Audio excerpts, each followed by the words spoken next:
د قریشو چې کم خلق ورله راتلو او د عبدالمطلب المسی بچی هغې د حرم په میدانه کې کاته، نو هر سړي به د هغې بچي بېشماره تعریفونه کول.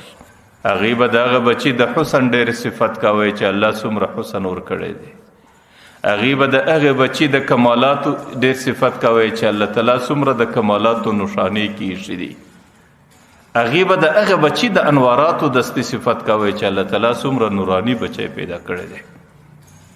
د هغې عربو د دې خبرو ترجمانې حضرت حسان ابن ثابت کوي چې د پیغمبر علیه السلام صحابو کې د پیغمبر علیه السلام لوی شاعر هغه سوی و اجمل منک لم تلد النساء واحسن منک لم تر قط عینی واحسن منک لم تر قط عینی واجمل منک لم تلد النساء خلقت مبرئا من كل عیب خلقت كما انك تشاء.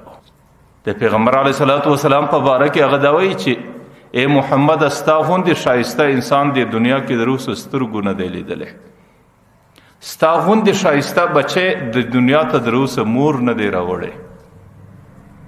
خلقت مبرئا من كل عیب، د هر عیب څه صفای. خلقت کما انک تشاء، لکه ستا چې زړه څنګه غواړي څنګه پیدایش ستا اراده یي الله تعالی پر هغه پیدایش ته پیدا کړی. خلقت مبرئا من كل عیب خلقت کما انک تشاء.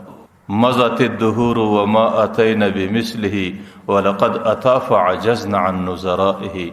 ورته محمد ډېرې زمانې تیرې سوې، زمانو ډېر کوششونه وکړو چې ستا غوندې بچی دې دنیا ته راوي، ډېر بچی پیدا سو، لیکن ولقد عجزنا عن نظرائه، ستا د مثل پیشولو څخه ټولې زمانې عاجزه سوې. نو بیا به عربو هغه بچی قریشو هغه بچی چې د بیت الله په حرم کې ویلیدی د هغه بچی به ډېره مدح او صفتونه بیانول. چې کله اوومه ورځ راله د عربو دستور او قانون هم داسې و چې هغې به په اوومه ورځ باندې پر بچي باندې نوم ایښوی. د پیغمبر علیه الصلاة والسلام د تسمیه او د نامه ایښولو زمانه راورسېده چې کم نوم به ایښول کېږي، نو عبدالمطلب د ده دپاره انتخاب د نامه د محمد وکړي چې زما دا بچی به د محمد په نامه باندې مسمایي. محمد څه معنا؟ محمد معنا صفت کرده شده، چې د کم چا ډېر صفتونه سوي دي. پیغمبر علیه الصلاة والسلام محمد هم دی او د پیغمبر علیه السلام یو نوم احمد هم دی. احمد بیا دا معنا چې یو څوک د خپل رب ډېر صفت کوونکی. د پیغمبر علیه الصلاة والسلام کې دا دواړه کمالاتو. د مځکې پر مخ چې څومره مخلوقات الله تعالی پیدا کړي دي، د یو مخلوق د مځکې پر مخ دومره صفتونه نه وسوي لکه د ده چې سوي، نو ځکه دی محمد و. او د مځکې پر مخ چې څومره بندگان الله تعالی پیدا کړي دي، یو بنده د خپل رب دومره حمدونه او صفتونه نه و کړي لکه ده چې کړي ول، نو ځکه دی احمد هم و صفت کوونکی انسان.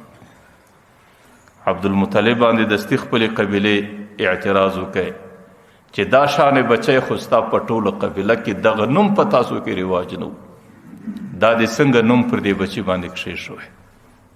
دا نوم خو ستاسو په قوم و قبیلې کې د دې نامه رواج خو نه و.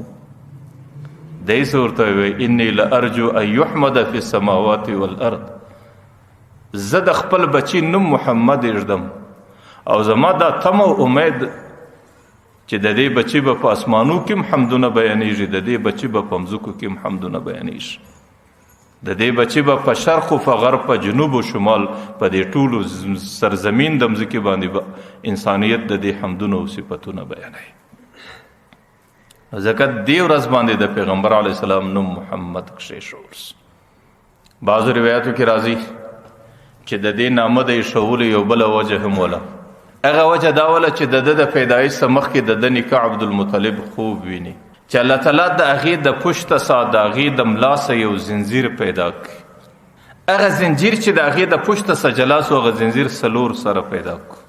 یو سره شرق له ولاړه، یوې غرب له ولاړه، یوې جنوب ته ولاړه، یوې شمال ته ولاړه، او آخر هغه زنځیر د درختو شکل پیدا کړي. د هغه زنځیر کړیو د درختو د پاڼو شکل پیدا کړي چې هره پاڼه داسې نوراني ده چې د هغې نورانیت او رڼا د دې لمره څخه کمه نه ده. او ډېر خلک راځي په دې پاڼو پورې مښتي دي، د شرق او د غرب، د جنوب او د شمال مخلوق پورې مښتی دی، او د قریشو څه انسانان هم په دې پاڼو پورې مښتي دي. لیکن بعضې انسانان د دې پاڼو پرې کول کوي، د دې پاڼو ماتول کوي. چې کله دی د دې پاڼو ماتولو کې نو یو نوراني مخلوق راځي، هغې دغه قریشان د دې پاڼو د ماتولو سره منع کوي. چې کله عبدالمطلب دا خوب ولیدی، دستي د خوب دویمه ورځ د یو معبره څه د دې تعبیر او معنا وغوښته چې زما د خوب څه معنا ده. هغې ورته ویې چې ستا د خوب معنا دا ده چې الله تعالی به ستا په پشت او ستا په نسل کې یو بچی پیدا کوي. هغې ته به الله تعالی داسې نورانیت ورکوي چې د هغې په انواراتو به شرق و غرب، جنوب و شمال دا ټوله منور ګرځي، او د هغې صفتونه او د هغې حمدونه به د مځکې په 4 کونجه کې کول کیږي. نو عبدالمطلب چې د دې خوب تعبیر ولیدی، دستي د دې خوب تعبیر ښکاره کولو ته انتظار. چې کله پیغمبر علیه صلات وسلام پیدا سو، د ده عقیده دا سوله چې دا هغه زما د خوب د تعبیر بچی پیدا سو، چونکې د معبره څه دا اورېدلي وو چې د دې بچي حمدونه به په 4 کونجه د عالم کې کول کیږي. نو ځکه د هغې په خاطر د پر دې بچي نوم د محمد کښې شوی. محمد دا معنا چې په هر کونج د مځکې کې د حمد بیانېږي. بعضو روایت پر دې باندې دي چې د پیغمبر علیه صلات وسلام مور حضرت آمینه مبارکه، هغې هم د پیغمبر علیه صلات وسلام د پیدایش څخه مخکې خوب ولیدی. هغې ته هم په خوب کې دا ورښکاره سولو چې زنانې ستا په رحم کې چې کم بچی دی، هغه د ټول عالم برګزیده انسان دی، هغې د ټول عالم سردار انسان دی، هغې د ټول رحمت د فارس رحمت للعالمین انسان دی، او ټول عالم کې به د هغې مدح بیانېږي، په ټول عالم کې به د هغې صفتونه اورېدل کېږي. نو هغې زنانې خپل خوب خپل خسر عبدالمطلب ته بیان کړی و، او د هغې زنانې د بچي د پیدا کېدو څه وروسته هم دا تمنا وله چې زما پر بچي باندې دغه نوم کښېښول سي. روایاتو کې راځي چې د هغې د نامه د ایښولو وجه دا وله، نو 9مه ورځ د دې بچي نوم محمد کښېښول سو.